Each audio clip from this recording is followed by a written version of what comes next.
School ఇటీవల ఒక survey నిర్వహించింది. ఈ సర్వే తెలిపిన ఆసక్తికరమైన వివరాలు ఏంటంటే, హెల్త్ రీత్యా చాలా బెనిఫిట్స్ ఉన్నా కూడా తెలంగాణ సోనా పైన అవగాహన లేదు. వాస్తవానికి ఈవెన్ తెలంగాణలో కూడా దీనిపైన సరైన అవగాహన లేదు. సో ఇది ఇంకా బ్రాండ్గా జనంలోకి వెళ్ళలేకపోయింది. ఇప్పుడు తెలంగాణ సోనా మార్కెట్లో 70% తెలంగాణలోనే ఉంది.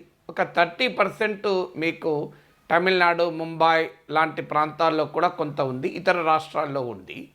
ప్రధానంగా ఈ సర్వే తెలంగాణ, కర్ణాటక, ఆంధ్రప్రదేశ్, మహారాష్ట్ర, వెస్ట్ బెంగాల్ ఇలా రైస్ వాడే రాష్ట్రాల్లో ఈ సర్వే జరిపితే చాలామంది మాకు ఇలాంటి ఒక వెరైటీ ఆఫ్ రైస్ ఉంది అని కూడా అవగాహన లేదు అని చెప్పారు.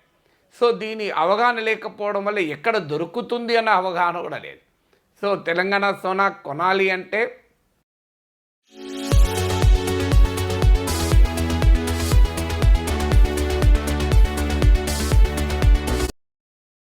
ఎక్కడ దొరుకుతుంది? సో దొరికే వెరైటీల్లో ఇదే తెలంగాణ సోనాని ఎలా ఖచ్చితంగా చెప్పగలం? ఈ రకమైన ప్రశ్నలు ఉన్నాయి. వాస్తవంగా ఈ ఐఎస్బి స్టడీ రాకముందే నేను కొన్ని నెలల క్రితం అగ్రికల్చర్ రివ్యూ గతంలో కూడా చాలాసార్లు ఈ సంగతి ఉటంకించాను. నియంత్రిత సాగుపైన ముఖ్యమంత్రి అధ్యక్షతన ఒక సమీక్ష జరిగింది. ఈ సమీక్షలో 8 మంది ఎక్స్పర్ట్స్ని పిలిచారు.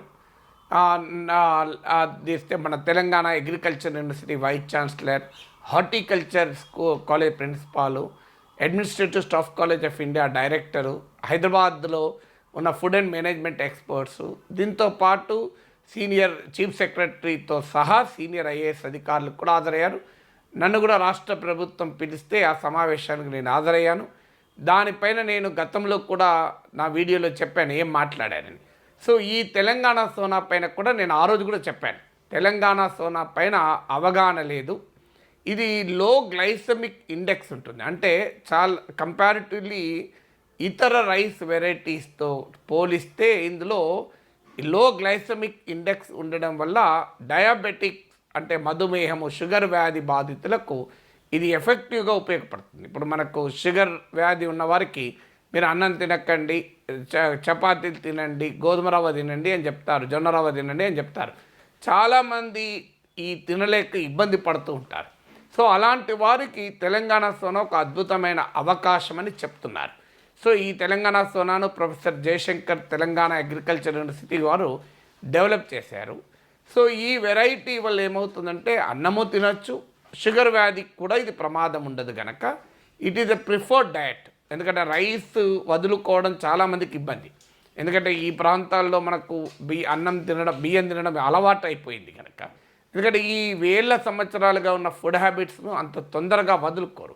కానీ అదే సమయంలో ఆరోగ్య అవసరాలు ఫుడ్ హ్యాబిట్స్ను మార్చుకోవాల్సిన అగత్యాన్ని తెచ్చిపెడుతున్నాయి. సో ఇలాంటి సిచ్యువేషన్లో ఈ తెలంగాణ సోనా సొల్యూషన్గా ఉంటుంది. నేను ఆ అగ్రికల్చర్ రివ్యూలో కూడా చాలా క్లియర్గా చెప్పాను, తెలంగాణ సోనా పైన అవగాహన లేదు ఒకటి. 2, అవైలబిలిటీ కూడా గ్యారంటీగా నాకు ఇంకో పలానా స్టోర్స్లో తెలంగాణ సోనా దొరుకుతుంది అని చెప్పలేను అని నా అనుభవాలతో సహా చెప్పాను ఆ సమీక్షలో.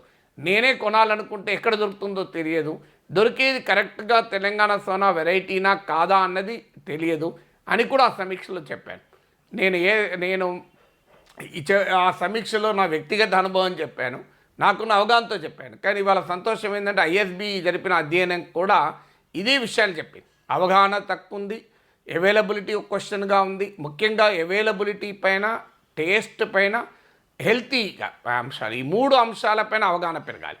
అంటే ఎక్కడ దొరుకుతుందో ప్రజలకు తెలియాలి, అది అలాగే రుచికరంగా ఉంటుందా లేదా అనేది తెలియాలి. చాలామందికి ఏంటంటే కొత్త వెరైటీ వస్తే అది రుచికరంగా ఉంటుందా అనే ప్రశ్న ఉంటుంది.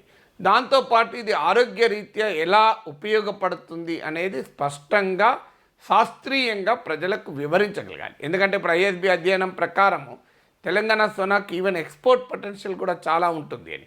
ఇప్పుడు తెలంగాణ సోనా అని దీనికి పేరున్నా కూడా ఆంధ్ర ప్రాంతాల్లో కూడా ఈ వెరైటీని పండిస్తూ ఉంటారు. మీకు అమెరికా లాంటి దేశంలో, ఇతర యూరోపియన్ దేశాల్లో తెలుగువారు ఇండియన్స్ గణనీయంగా ఉన్న దేశాలు ఉన్నాయి.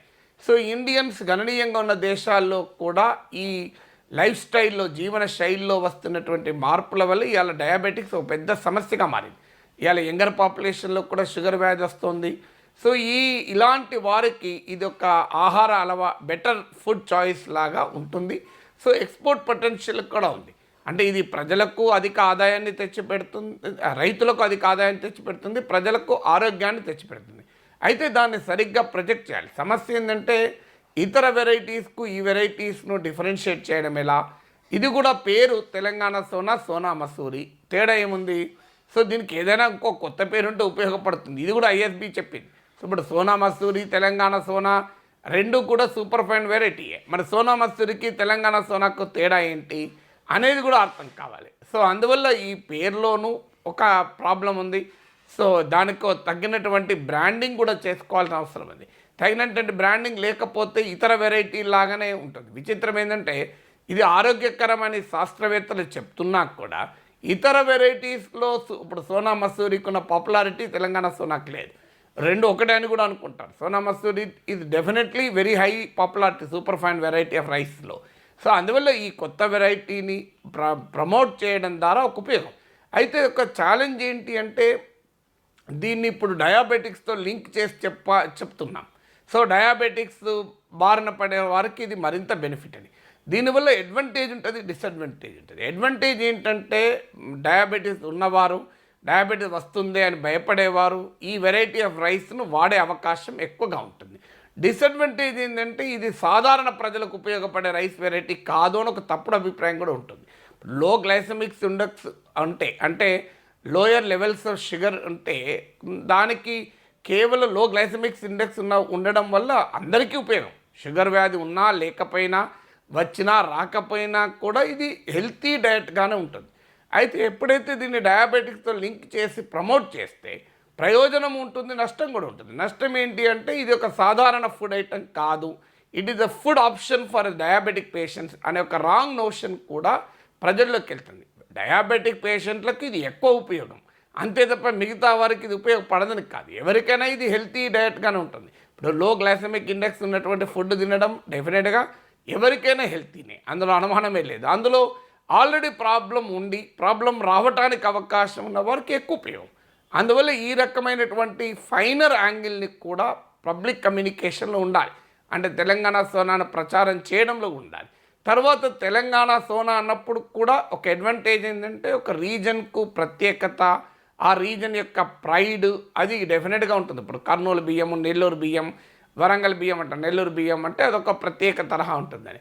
కానీ అదే సమయంలో మిగతా ప్రాంతాల్లో దాని యాక్సెప్టబిలిటీకి కొన్ని క్వశ్చన్స్ ఉంటాయి. ఎందుకంటే ఆ రీజనల్ స్పెసిఫిక్ వెరైటీ ఉన్నప్పుడు ఏమవుతుందంటే ఆ రీజన్ ప్రైడు అంటే ఆ ప్రాంతీయ ఔన్నత్యాన్ని పెంపొందించడానికి ఉపయోగపడుతుంది. అలాగే ఇతర ప్రాంతాల్లో గ్రేటర్ యాక్సెప్టబిలిటీకి అది అవరోధంగా కూడా ఉండవచ్చు. ఇవన్నీ డైమెన్షన్స్ దృష్టిలో పెట్టుకొని తెలంగాణకు సోనా కనుక ఒక సమగ్రమైన మార్కెటింగ్ వ్యూహాన్ని, ఇన్ఫ్రాస్ట్రక్చర్ను క్రియేట్ చేయగలిగితే డెఫినెట్గా ఇది రైతులకు ఉపయోగం, వినియోగదారులకు ఉపయోగం.